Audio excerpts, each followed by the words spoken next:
growing. This love of mine, yes, it is showing. Just can't hide. So long we've been together, can't keep you to myself. Got to share you with another, got to share you with someone else. It's growing, this love inside of me. Oh, and it's showing, shining so bright. It's growing, this love of mine, yes, and it's showing. Just can't hide. Come on, my brothers and sisters, let's not whisper time. Mama Africa, Mama Africa, am I coming home? Am I coming home? Hello, Mama Africa, how are you? I'm feeling fine, and I hope you're fine too.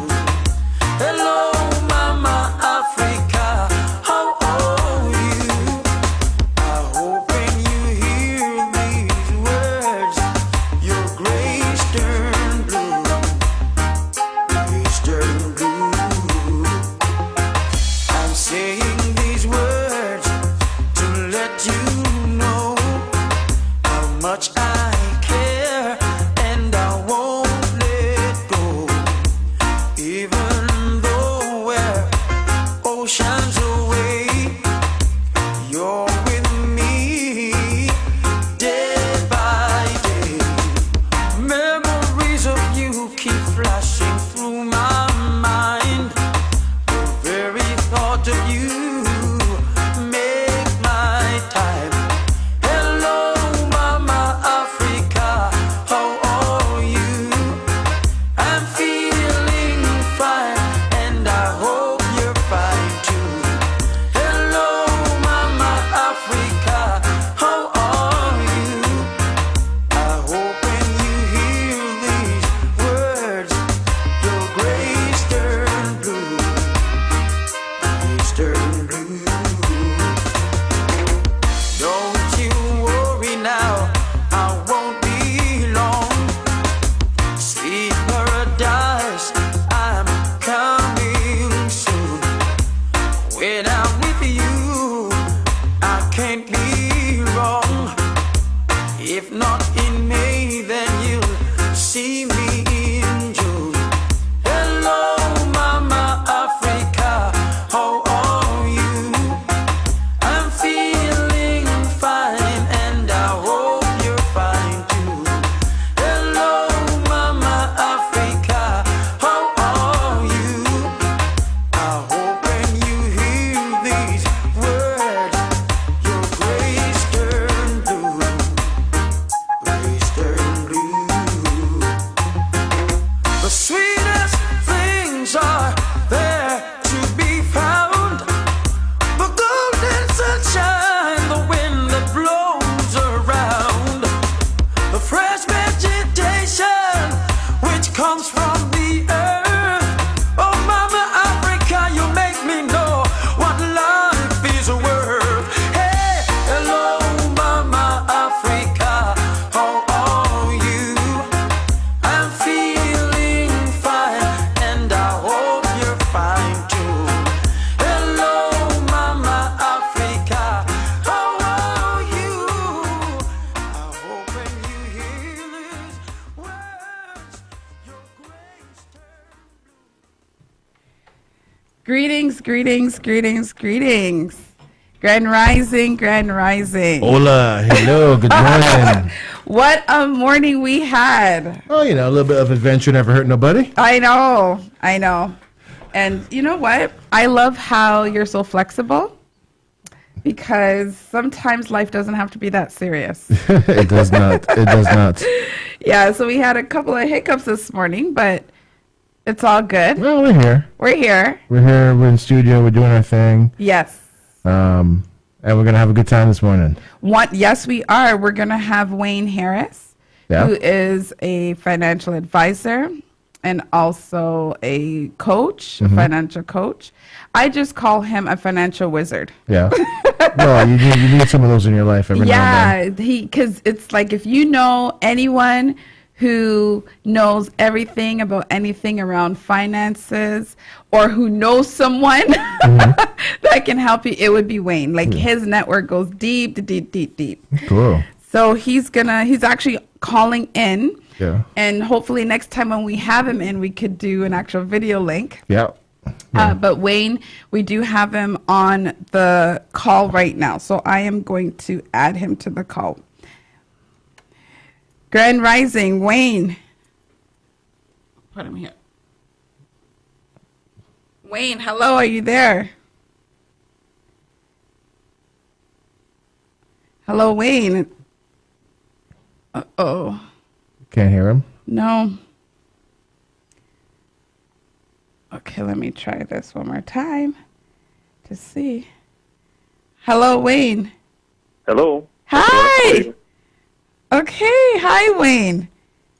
Good morning. How are you guys? Good, good. Grand Rising, how are you? Fantastic, fantastic. You guys good? Yes, we are good. We are good. We are live to air, and we want to thank you so much for joining us this morning, even though we had a little bit of a switch. So next time when we have you on the show, we have to have you on video. No worries. It's all good. So we want to welcome you to the show. This is Sacred Sunday Conversations, and this show is about wellness, mental, emotional, spiritual, physical. And today we really wanted to give our listeners some advice, some tips about financial wellness, especially after the holidays. Fair enough. Fair enough. Yes. So before we jump into any questions or anything, I want to welcome you to the show. And you could actually introduce yourself. I think you would do a way better job. Most than definitely. me. Well, I mean, is anyone who also wants to shout out before we also get things rolling? Yes. All right. So, bottom line is, I am a financial security advisor. I live in Ontario, but I am licensed in BC, Alberta, Manitoba, Ontario, Quebec, and New Brunswick. Nova Scotia is on deck. Oh, My wow. focus is basically helping families and small businesses understand their financial roadmap and putting them in position so they don't have to work until they die. Many people come from other countries. My parents came from the tiny island of Barbados, and they understood finance from the perspective of their parents and their island. And when they moved to Canada, no one met them at the airport and said, "Hi, welcome to Canada. Here's a blueprint on what you need to do in order for you to prepare your finances in Canada as compared to where you came from and what you need to do to position yourself for a retirement of wealth as opposed to a retirement of debt." Because we're looking to leave a legacy of wealth. So people have their relationship with money comes from their parents and their culture, and sometimes they don't understand what's truly available to them in Canada. And my job is to illuminate that road for them and help them walk it and then hopefully drive it. And then the car becomes self-driving with the power of compound interest. That's beautiful. I wish I met you years ago. I wish I met me. I wish I met myself years ago. I know.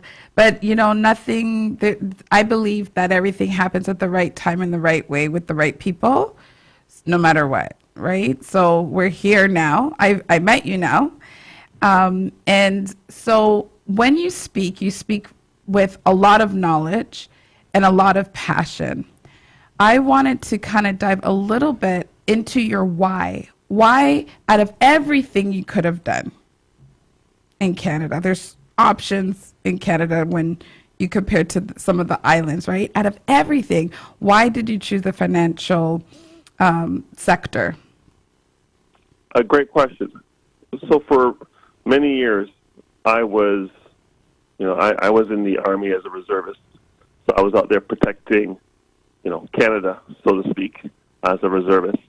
And then I moved into cybersecurity, which is protecting information technology assets for a couple of small mom and pop shops. Maybe you've heard of TD, Bank of Montreal, Canadian Tire, Loblaw, Rogers and Bell. Those are my accounts for many, many years. And I worked for a few startups like Deloitte & Touche, Microsoft, IBM, and Dell over the last 25 years.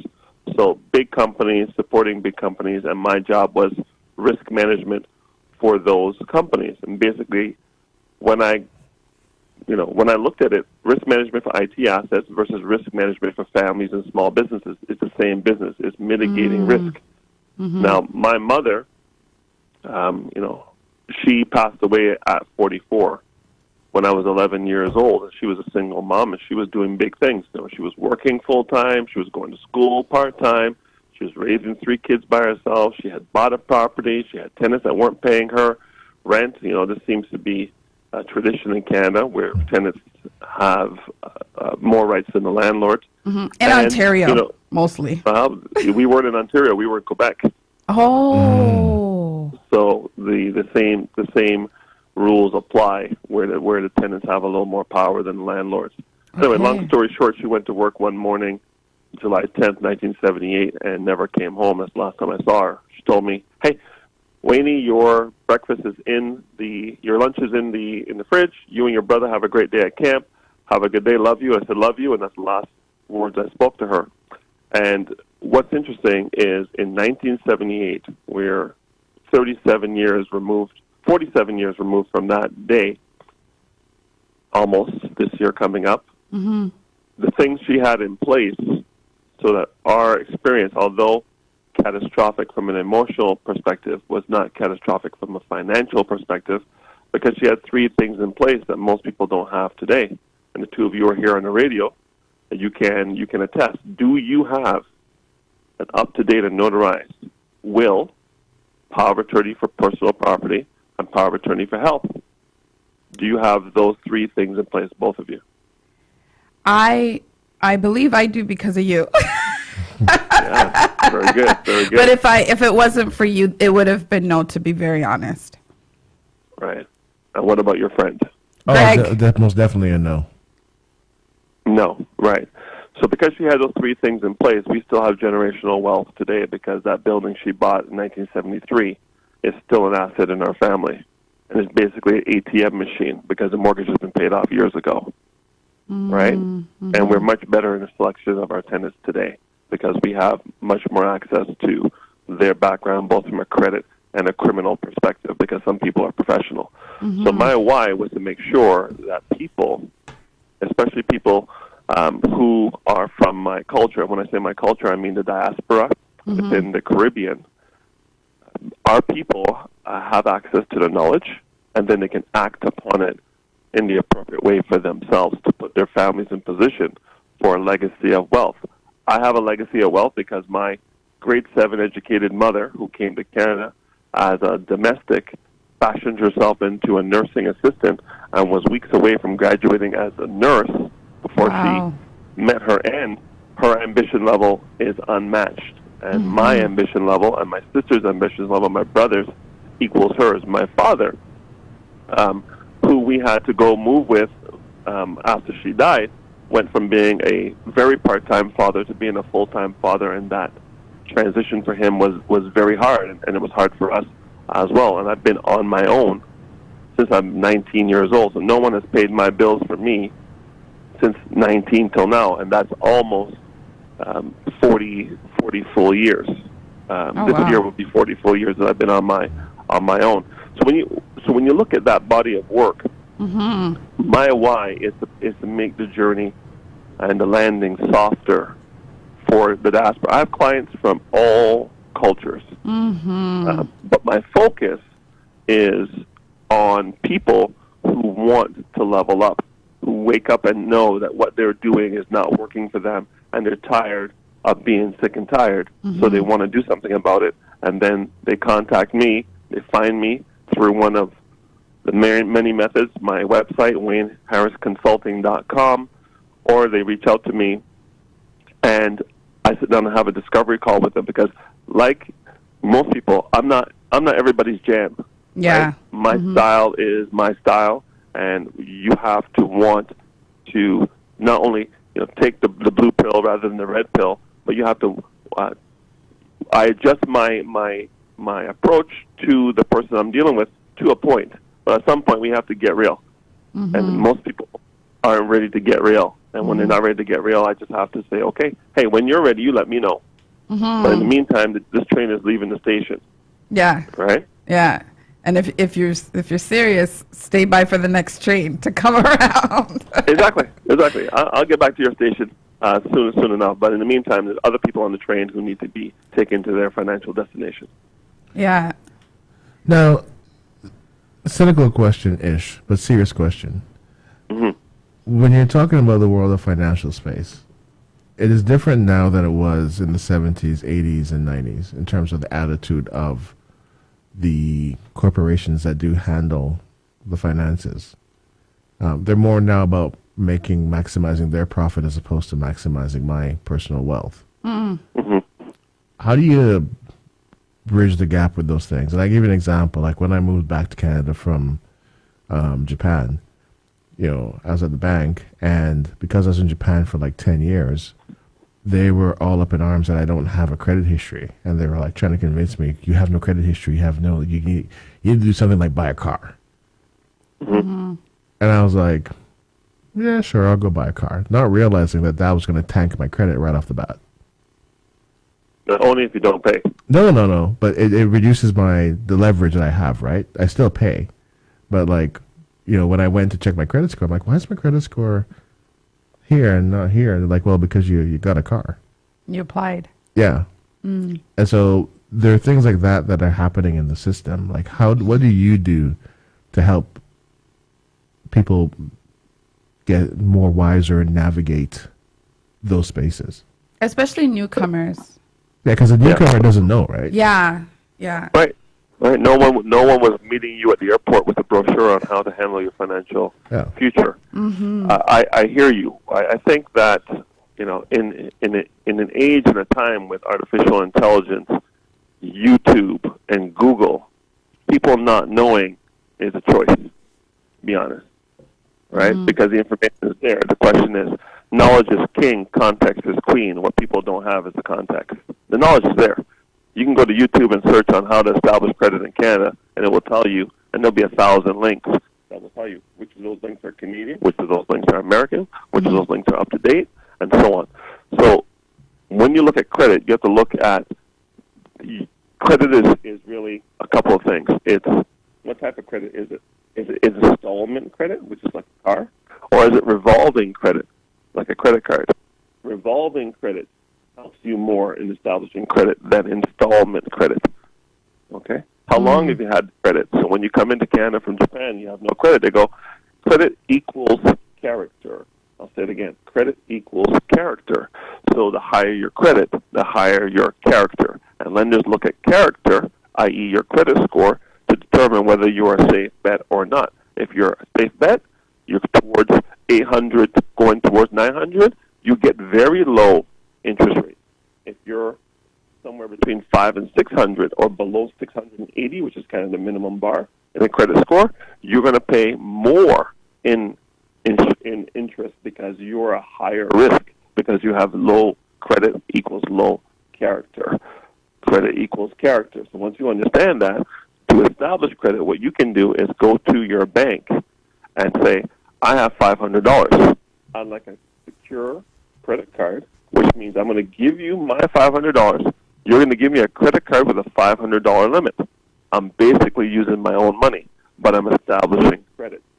Nothing can go wrong because I cannot be in debt beyond the $500 because the card has a $500 limit, and I've already given you $500. No risk to the bank, but you get to establish credit. So that's what I would suggest that you do, rather than buy a car for $300, $400, $500, $600 a month. Yeah, but my whole point is like the financial powers that be half the time are about maximizing the thing. It's better for them if you went and bought that car than you doing a $500 secure credit card. So like, what do you do? Okay, fair enough. So since Adam Smith, the kind of the godfather of capitalism. Yeah. Capitalism is two things. A corporation has two missions. One increase shareholder value, Yeah. and 2, to increase profit. That has never changed, and it never. So 50 years ago, they were looking to establish their profit margins and increase shareholder value, and today they're doing the same thing. So nothing's changed from the corporation. In terms of them wanting you to buy things that are in their favor, nothing new about that. They would say, listen, come open a checking account that pays no interest. We'll give you a toaster. All they've done now is to say, I want a washing machine, man. I want a washing machine. come and open a checking account, get an Apple Watch, right? Nothing's changed. If you don't know, you're going to suffer. And the key is, think about how many courses you've taken. If you were in Japan, think about from kindergarten Okay, to grade 12. we're gonna pause right there The little to ad think break about. coming. We had an ad break coming. Pay some bills and we're back after this.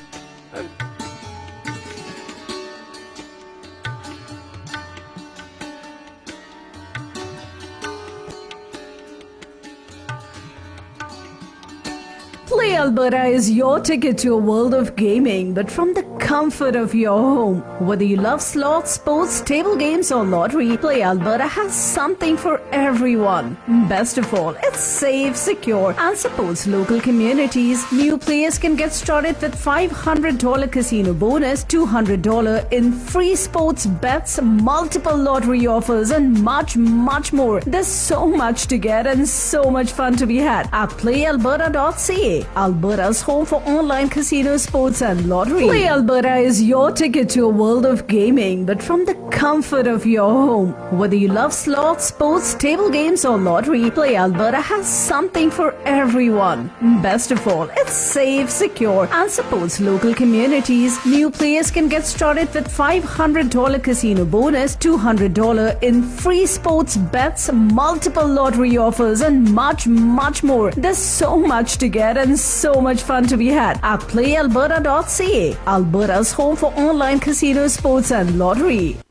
किस्सा है अफसाना है my radio और दिल का तराना है my radio एक नया ज़माना है my radio my radio my radio My Radio 580 AM, bringing Albertans together. Welcome back, welcome back, welcome back. We just paid some bills. That's right. We're back Now we're again. jumping right back in. Sorry about that. We should have given you a warning. There's another one coming up at 7:40. Yeah. 9:40 your time. Yes. No problem. No problem. Yes. All So right. let's jump back in, please. All right. So again, buying a car and establishing credit is fine. Credit consists of really five areas. The first is the payment history. So how often and do you pay your bills on time? So they're looking at payment history. If you don't have a payment history, they have nothing to judge your character on, so they need to establish that, which is why they told you to buy a car. Credit history. How long have you had it? Some people got credit cards as soon as they got out of high school. They turned 18, they got credit cards. You need to keep those credit cards because it establishes about 10% of your score. But the longer you have credit, the more character you prove that you can establish credit for a long period of time. I have a credit card that I have from, a shout out to Humber College, because I got that credit card back in 1992. I still have it, right? There's nothing on it, but I have history now of over 30 years. How much debt do you have? So they're looking at your debt to credit ratio.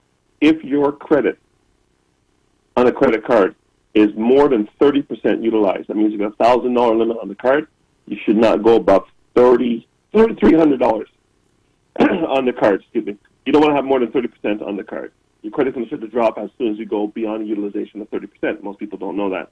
Then you have the public records. You're looking at Equifax and TransUnion, two credit agencies that are watching your credit, and you want to make sure you check that every year to make sure there's nothing on there that shouldn't be there. And last thing is, every time you go and ask for credit, it has something called a beacon, or they take a ding on your score because you're checking on your, and if a third party is checking your credit, so it's going to lower your credit score when a third party checks your credit. So these are the things we have to look at. Once you understand those five levers, then you can use those levers to your benefit. Wow, that's one of those things I didn't know.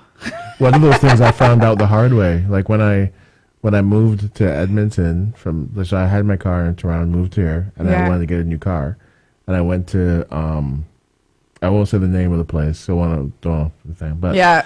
went to the dealership and bought my Jeep, and then a few months later I went to the bank for something, and they wanted to just do a soft check on my credit, Yeah. and the person I'm dealing with was like, hey, why were there 15 dings on your credit score in one day? And I'm wow. I'm like, what do you mean? I never requested 15. And he said, yeah. And he told me the date. And I'm like, that's when I bought my vehicle. And he looked at me and said, did you buy your car from such and such? I'm like, yeah. He's like, oh, yeah, those guys are horrible over there, man. Oh no. Yeah. Oh, Yeah, wow. what they were doing is rather than pulling the credit once and then shopping the credit to 15 places, they pulled the credit 15 times and destroyed your score. So then I wouldn't be able to go anywhere else to buy a car. I'd be stuck with them. Like, say, if I wanted to Correct. go look around. Oh, that is so unethical. Oh, yeah. A lot of Just out of curiosity, what was the interest rate on the car? I don't remember. I paid it off like about 2 years ago. So And then you probably bought it like 5 years before that. yeah, I honestly I don't remember off the top of my head, but it wasn't a great interest rate. Right. Yeah. When looking to establish new credit, and you want to buy a car to do it, new car dealerships are probably the best place to go. Not. Oh no, this was a new car dealership. No, this was one of the big branded new car dealerships, and Interesting. this is just the way they did business. There's we have some dirty business yeah, people. yeah. I don't around. do the parking lot used car thing. I don't do that now. Okay. I go to the dealer. dealer. Yeah. The dealer. Yeah. Okay, fair enough. The other thing you can do is go to your bank, find out, or bank or credit union. Your credit union probably might have less rigorous criteria for a loan. Go find out what you would be able to get from the credit union or the bank, and have that money in your hand. Now go to the dealership and negotiate the price because you don't need financing. Yeah. So my question now, I have a few, but the question I'm thinking, a lot of our listeners, are post holiday, right? And post holiday during a financial tightness in the economy, right? Especially in Canada. And I've seen it even in Alberta, even though I moved different provinces. I've seen it in Alberta because food banks attendance has tripled, things like that, right?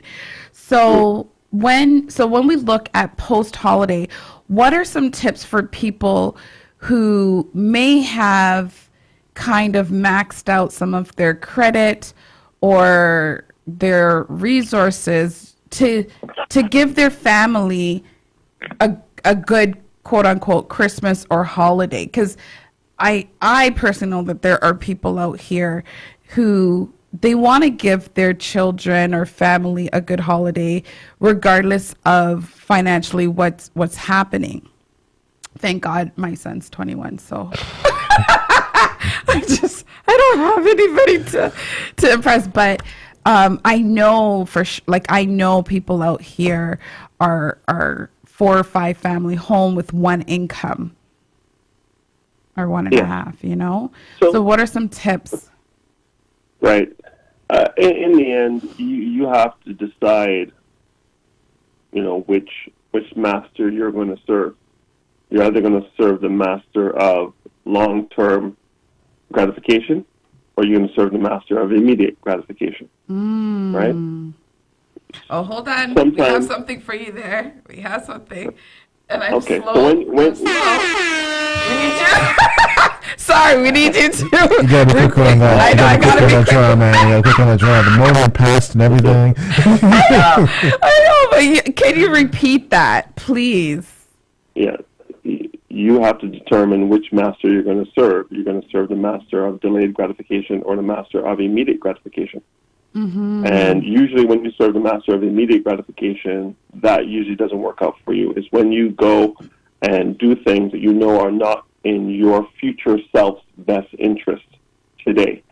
This is when you feel bad about yourself, right? That's when you eat that fried chicken, you eat that ice cream, you eat that candy, you eat that sugar, and you know your weight loss goals are 25 pounds by the end of 2025, but you do things today, immediate gratification, that are out of alignment with your With the goal. 2035 self or your 2045 self, right? This is the incongruence.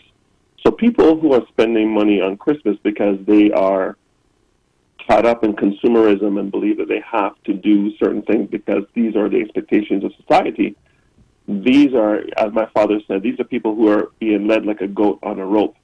And it's not a good look. No. So you really have to determine for yourself, why am I buying things that I don't need with money I don't have to impress people I don't like? Right.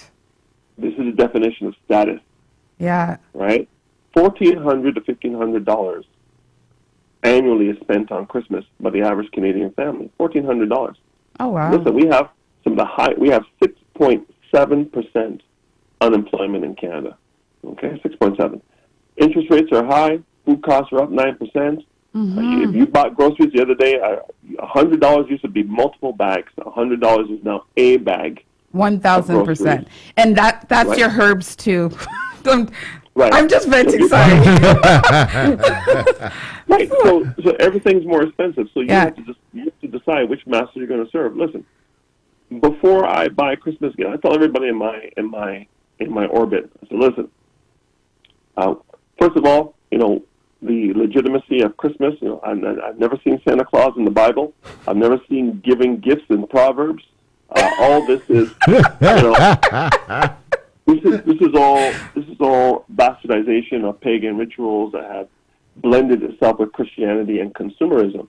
So if you know you're getting the okie doke and you choose to play this game, that's up to you. But everybody knows everything goes on sale Boxing Day. So if you just delay Christmas by one day, you can probably save 50%. The other thing is, if you know that you're tight and the people in your orbit know that you're tight, why are people still expecting to get things like you're not tight? It doesn't make any sense. That is so true.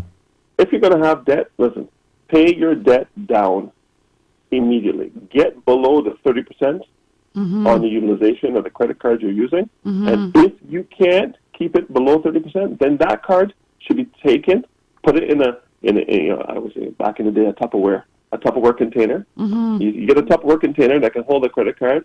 You put the credit card in it. You fill the Tupperware container With rice? big one, with water, Freeze it. and you put it in the freezer Freeze it. until that card is at 30% utilization. And you do it with the same thing with every card you have. Having multiple cards is fine as long as you negotiate the interest rate down. If you want travel points and Right. movie points and these kind of things, you're going to pay higher interest because the points aren't free. The points are included. Okay? But if you get a card, it's a basic card that just is your credit card, you can get those interest rates down to below 10%. The second thing is you want to use last year's budget to help you with this year's budget. If last year you spent $1,400 and it was tight and nothing changed for you with your economics in 2024, you should spend the same or less. It was tight last year, it's going to be tight this year, right? The next thing is when you see things on sale, buy them, right? That's my hack. Yeah, I used to be a fashionista. I was shopping at certain high-end menswear clothing stores that rhyme with the word Posen, right? Yeah. Barry Posen. Yeah. I went to those places. Yeah. My mom had to flex on them one time. Exactly. my favorite designer is, to believe it or not, Kirkland. Okay. My favorite designer right now. Oh, trust me. That's a hack that people don't know about. Costco. Yes. Costco's life. Costco's life. Yeah. Can I wait, hold on. I got it on time. 1,000%. You're slow on the air horn, but I love it. And plan a low budget holiday season with family and friends.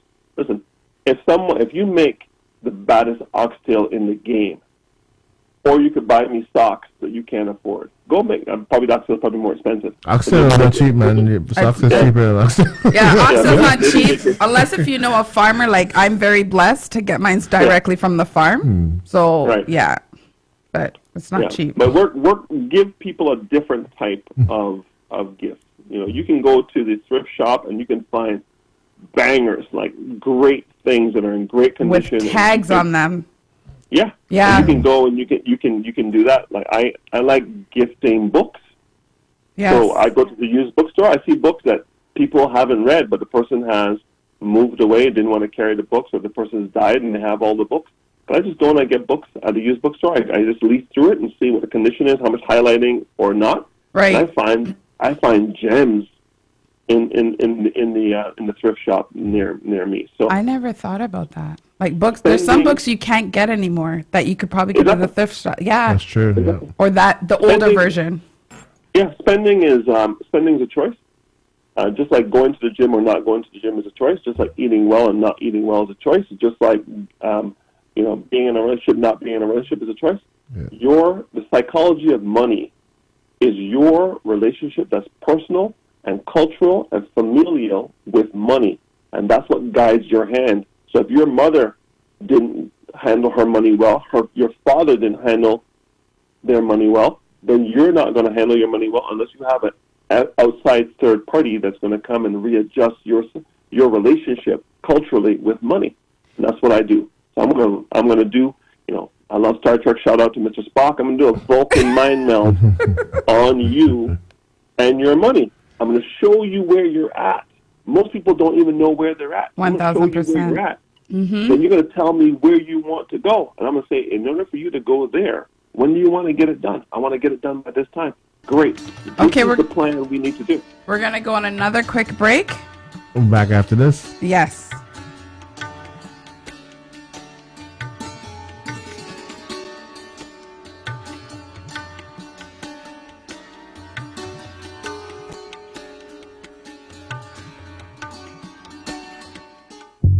किस्सा है अफसाना है my radio हर दिल का तराना है my radio एक नया जमाना है my radio my radio my radio My Radio 580 AM, bringing Albertans together.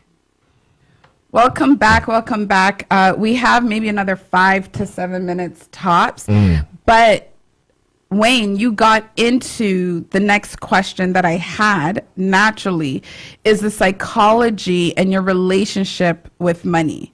So, quick example, my parents came from Jamaica. My father knew how to make money, right? He's a business person and things like that. But I remember it was my stepmom that made sure that the money stayed. Right?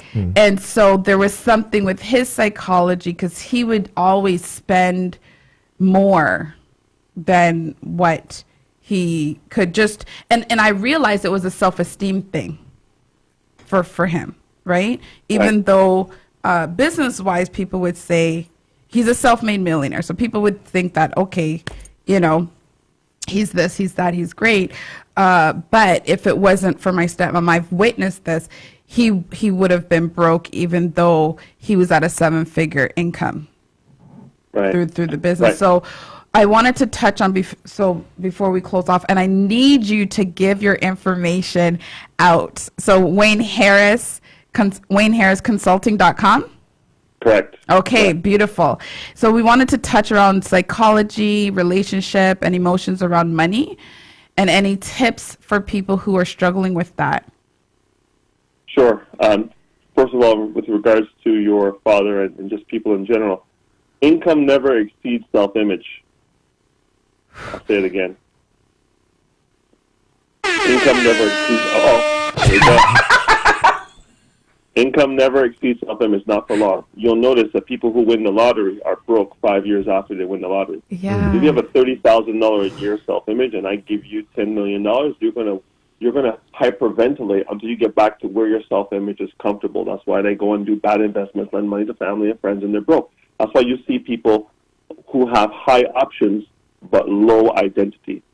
So Michael Jackson, high options, low identity. Why? Because he's not feeling good about himself as a person. So he does things to basically mutilate himself because he has low self-identity. But he was a billionaire, but he had to crash and burn. Same thing with Prince. Same thing with all the players in the NBA. Same thing with all the NFL players. They had low identity. They got a big set of money, and their identity couldn't handle it. So they had to self-sabotage themselves back to where they're comfortable. And they were comfortable being poor in Alabama or wherever they came from, and that's why they go right back to where they are. You have, in order to have more, you have to become more. In order to have more, you need to become more. And that means you have to work on your identity and raising it up so you can accept the money. So when I had a $3.54 an hour identity at Burger King in Montreal in 1984, that's what I made. When I had a $300,000 identity, that's what I made when I was at Microsoft, because I had to work on myself to get my identity to accept that I was worthy of that money. But Where how a lot can of you people work on struggle. yourself? Like, what are some things that you can do that to increase that identity? That capacity? Sure. First thing you can do is you can do it virtually. Books, I'm old, so I say books, tapes, and functions. Okay. What books can you read? What tapes can you listen to? Or today, podcasts can you listen to? And what functions can you attend where people who of higher identity than you are in the room? Because here's what I know. When I played basketball against scrubs, my game was weaker. When I played basketball against killers, my game got better. So if you could do that with basketball, you can do that with money. So if you're hanging out, your close 5 friends are plus or minus $10,000 your income, because that's where you're comfortable. It's your comfort zone. That's where you live. So if you look at all your 5 friends, you're in your inner circle. They're probably 5. They're about $10,000, maybe $25,000 plus or minus your income, because that's where you're comfortable. Doctors don't hang with forklift drivers. Okay, right? Millionaire businessmen don't hang with fast food servers. Right? Birds of a feather flock together. So you need to find another flock. If you are making $60,000 a year, you want to make 100. Where are the $100,000 a year people hanging? Go hang with them. You may not make 100, but you'll make 80. And if you get there, go find where the $250,000 people are hanging. You may not make 250, but you'll make 175. That's a whole lot better than the 50,000 you were making 2 years ago. So is that not getting rich and switch? That is called growing. Okay. That's called growing. Okay. Right? And you should be growing Yeah. in the aspects of your life that you respect and want to respect. So again, when Maya Angelou said, when you know better, do better. Right. So where it comes to money, once you work with someone who knows better and they give you a plan, you should do better. And then we check the pulse. I'm not just giving you a plan and walking away. I'm giving you a plan, and you're holding yourself accountable, and I'm also holding you accountable by having the checkups. Yeah. He'll do that, folks. Just I don't know how I know, but Wayne will keep you accountable. Doctor's appointment. Just saying.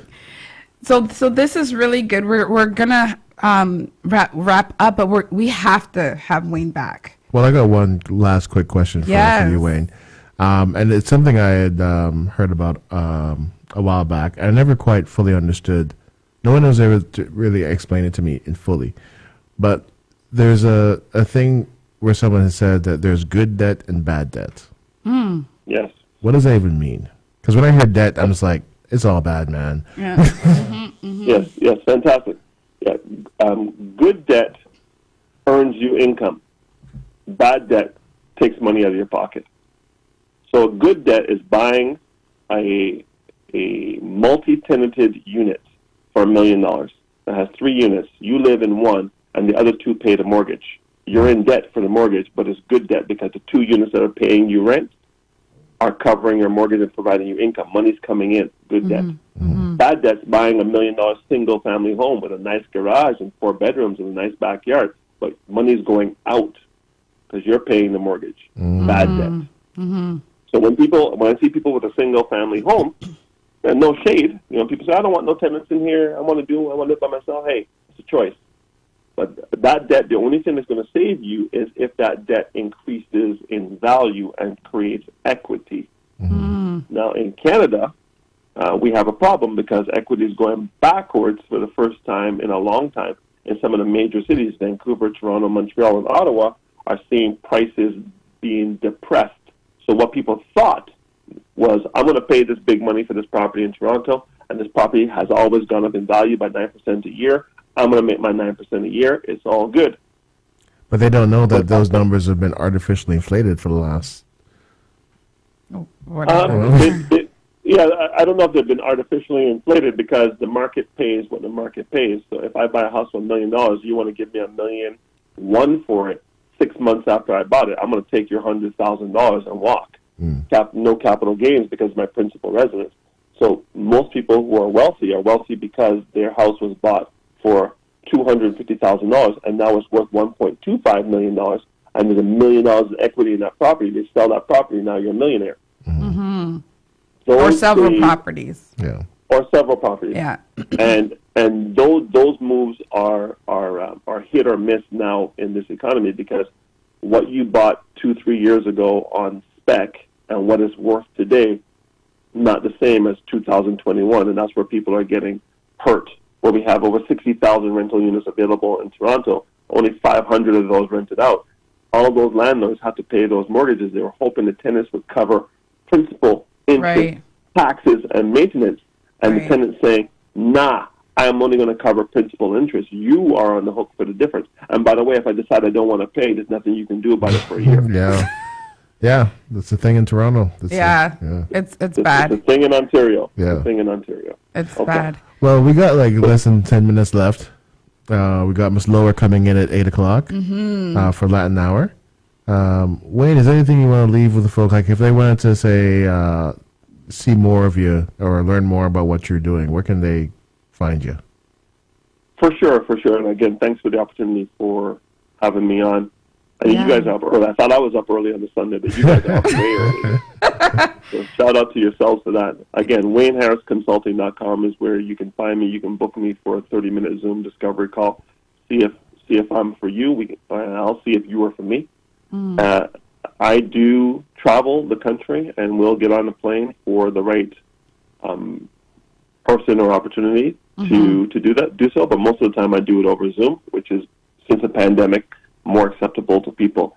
I think that I teach financial literacy, and there's opportunities for you, even if you don't want to do business with me for whatever reason, but you want to learn the concepts. I have more than enough opportunities for you to come and sit and listen and learn about the first-time homeowner savings account, the tax-free savings account, the registered retirement savings account, the registered education savings account, the registered disability savings account, right? I'm not an accountant, but we can talk to you about tax deferral, which is not paying tax now, but pay tax later, and tax-free, never pay tax, right? We can talk about having money going into your estate and your estate paying probate and estate taxes, or having it outside of probate and estate tax and bypassing that whole situation and having your beneficiaries get the money tax-free within days of your passing, as opposed to 1 or 2 years after the estate settles. There's a lot of things you can do. And tax strategies and tax mitigation, your God-given right. Tax evasion is illegal. Yep. Your God-given right is tax avoidance. And I'm about tax avoidance. Well, we have to get into the difference between those next time. 1,000%, because I'm about that life too. Like, wait, hold on. How do we do this? Okay. Yeah. So Exactly. So I'm offering. Hathora and I have already done this, but I do a complimentary financial needs analysis, and that's where you're going to know where you're at, where you want to go, and how to get there. And if you do it with me, I'd appreciate the business. But if you want to do it with someone else who hasn't taught you these things, that's up to you. But there's no obligation. It's complimentary, and you get to keep the document. But you can never say that you did not know after we go through that exercise. Perfect. Awesome. Remove that from your life. Saying, I didn't know. No. You will know. Awesome. We appreciate you. Well, thank you so much for riding with us this morning. Thank you so much. This Cheers. is good. Have a good week, guys. All right, brother. Okay, you too. Take care.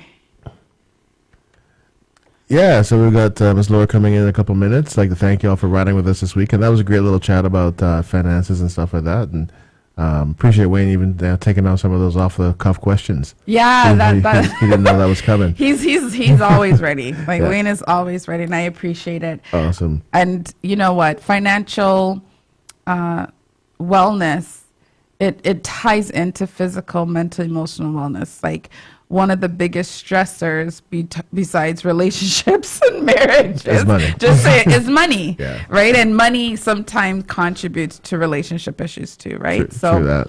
Well, we'll be Yes. seeing you all next weekend. I'll be back next Friday with the Yeah, next yeah. 48 with Special K. Yes.